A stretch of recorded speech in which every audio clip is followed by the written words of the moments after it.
Hello everyone, welcome to my YouTube channel Finance and Economic Updates.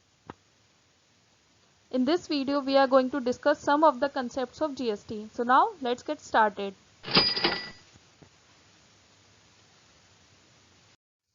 तो सबसे पहले GST की हिस्ट्री देख लेते हैं।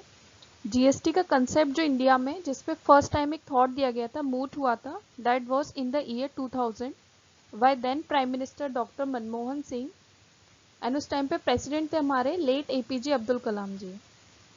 सो व्हाट हैपेंड, सेंट्रल गवर्नमेंट ने कमेटी फॉर्म की to lay out the GST model कि GST किस तरह इम्प्लीमेंट होगा, किस फॉर्म में होगा, क्या रेट्स रहेंगे, गुड्स एंड सर्विसेज इसमें क्या क्या इंक्लूड होंगे और क्या एक्सक्लूड होंगे। और उसके बाद एक टास्क फोर्स भी फॉर्म हुआ था अंडर मिस्टर विजय केलकर, जिसने रिकमेंड किया था कि fully integrated GST model to be applicable on national basis in 2004। And after that, when the Union Budget of 2006-07 was presented by Finance Minister Mr. P. Chidambaram, he announced that GST to be implemented from 1 April 2010. But the implementation missed the deadline, and after that so many dates were given, so many deadlines were missed, but GST was not implemented till 2014. Now we will see what happened in 2014. In 2014, NDA government came to the power and Prime Minister was Narendra Modi ji. And now the GST implementation got the quick momentum. Momentum से मतलब है कि यहाँ पे जो भी process था implementation का वो एकदम से स्टार्ट हो गया। इसका फर्स्ट प्रोसेस था कॉन्स्टिट्यूशन में अमेंडमेंट करना, तो वो अमेंडमेंट कराया गया। उसके बाद स्टेट्स की अप्रूवल ली गई, more than 50% of the states ने अप्रूव कर दिया था। एंड आफ्टर दैट जो बिल था GST का वो both the houses of parliament में पास कराया गया, प्रेसिडेंट की अप्रूवल ली गई and then finally in April 2017 GST act was passed.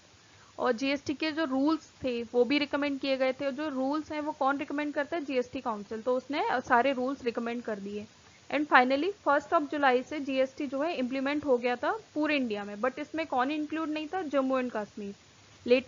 Letter on 8 July लेकिन उसने भी असेंट दे दिया, तो we can say that GST was implemented to whole of the India including Jammu and Kashmir on 8 July.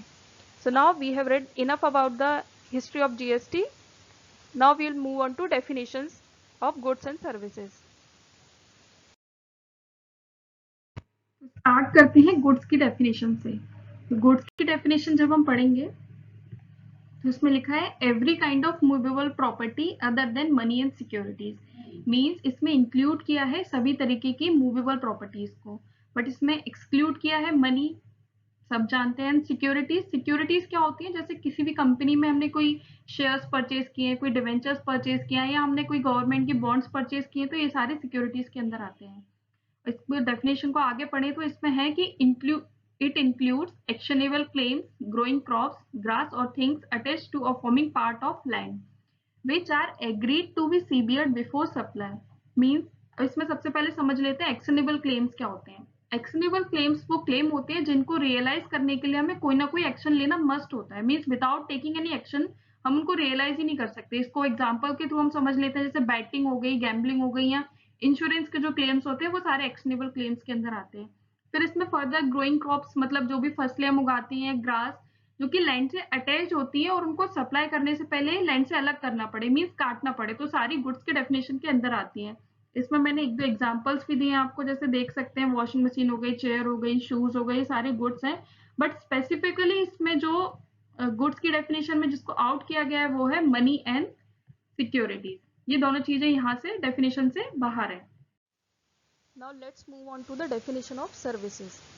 Services की definition is like सबसे simple है GST act के अंदर, anything other than goods, money and securities is services. तो इन दोनों definition से हम एक चीज कंक्लूड कर सकते हैं कि गुड्स, मनी एंड सिक्योरिटीज, ना गुड्स है ना सर्विसेज है, उन दोनों को इन दोनों डेफिनेशन से बाहर रखा गया। लेकिन यहाँ पे एक इंटरेस्टिंग पॉइंट है कि माना कि मनी जो है वो एक ना तो सर्विस है ना गुड्स है, कहीं पे इंक्लूड नहीं है, लेकिन जो भी हम सर्विसेज रिलेटेड टू मनी देते हैं, जैसे कि हमारा मनी एक्सचेंज सर्विस हो गया, मनी ट्रांसफर सर्विस हो गया, या मनी डिनोमिनेटाइजेशन का जो सर्विस होता है, तो इसमें ये वाले सर्विसेज जो है डेफिनेशन के अंदर इंक्लूड है और इन पे GST चार्ज एप्लीकेबल होता है।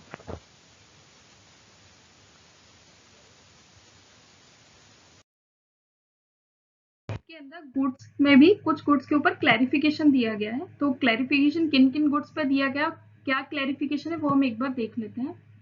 जैसे अल्कोहल, इसमें मेडिकल पर्पस के लिए यूज होता है, उस अल्कोहल की बात नहीं गई है इसमें, यहाँ बात की गई है अल्कोहल फॉर ह्यूमन कंजम्पशन। तो इसको जो टैक्स करने का पावर है वो आज भी स्टेट गवर्नमेंट्स के पास है। मींस इस पर टैक्स सिर्फ स्टेट गवर्नमेंट्स कलेक्ट करते हैं, जीएसटी इस पर एप्लीकेबल नहीं होता है।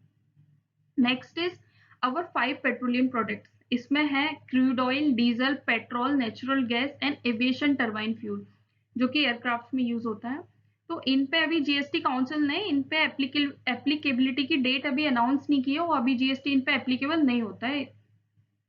Next is our entertainment tax. Entertainment tax किन चीजों पे लगता है, जो कि एंटरटेनमेंट एक्टिविटीज जो कोई भी लोकल बॉडीज कंडक्ट करवाती है, लाइक कोई फंक्शंस हो गए, कोई अम्यूजमेंट पार्क हो गए या कोई पब्लिक गैदरिंग्स हो गए, तो उन पे जो भी टैक्स लगाना है एंटरटेनमेंट टैक्स, उसकी पावर अभी भी लोकल बॉडीज के पास है और वो उसको टैक्स कर सकते हैं। The last is tobacco and it's the most surprising one, क्योंकि इसमें जीएसटी भी चार्ज होता है और एक्साइज ड्यूटी भी चार्ज होता है, और जीएसटी जो चार्ज होता है that is the highest rate till now, that is 28% GST इस पे चार्ज होता है। इसमें एक और इंटरेस्टिंग पॉइंट है रियल एस्टेट सेक्टर के बारे में। रियल एस्टेट सेक्टर जैसे कि हमें पता है कि मूवेबल नहीं है ये, तो क्या ये सर्विसेज की डेफिनेशन के अंदर आएगा? नहीं। जीएसटी एक्ट के अंदर एक क्लैरिफिकेशन है कि रियल एस्टेट सेक्टर जो है इस पे जीएसटी एप्लीकेबल नहीं होगा। तो कोई भी हम इमूवेबल प्रॉपर्टी की सेल या परचेज करते हैं तो उसके ऊपर जीएसटी एप्लीकेबल नहीं होता है।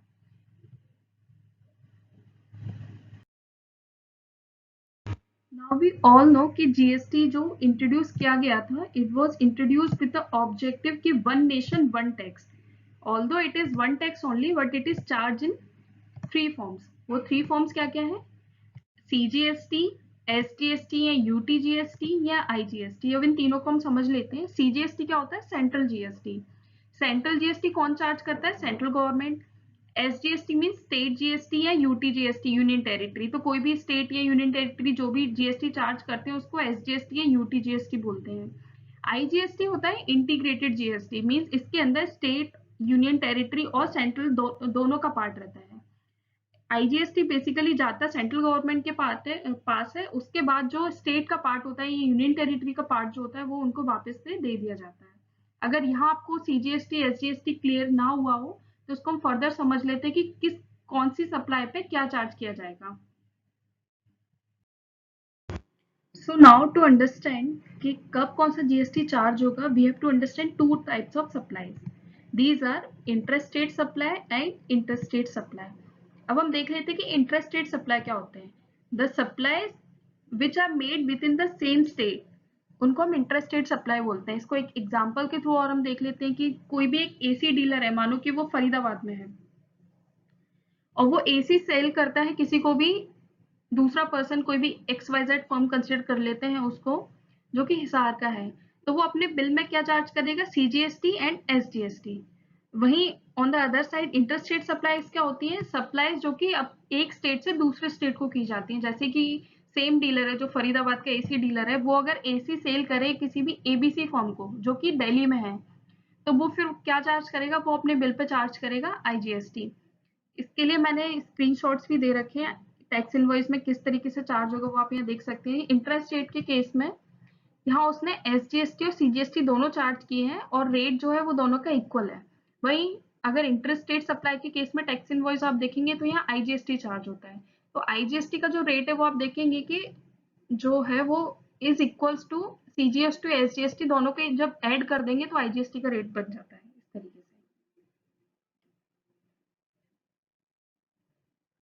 आपको ये वीडियो कैसा लगा हमें कमेंट सेक्शन में कमेंट करके ज़रूर बताएं, और अगर वीडियो पसंद आया तो इसे लाइक करें, शेयर करें और हमारे चैनल को सब्सक्राइब करें।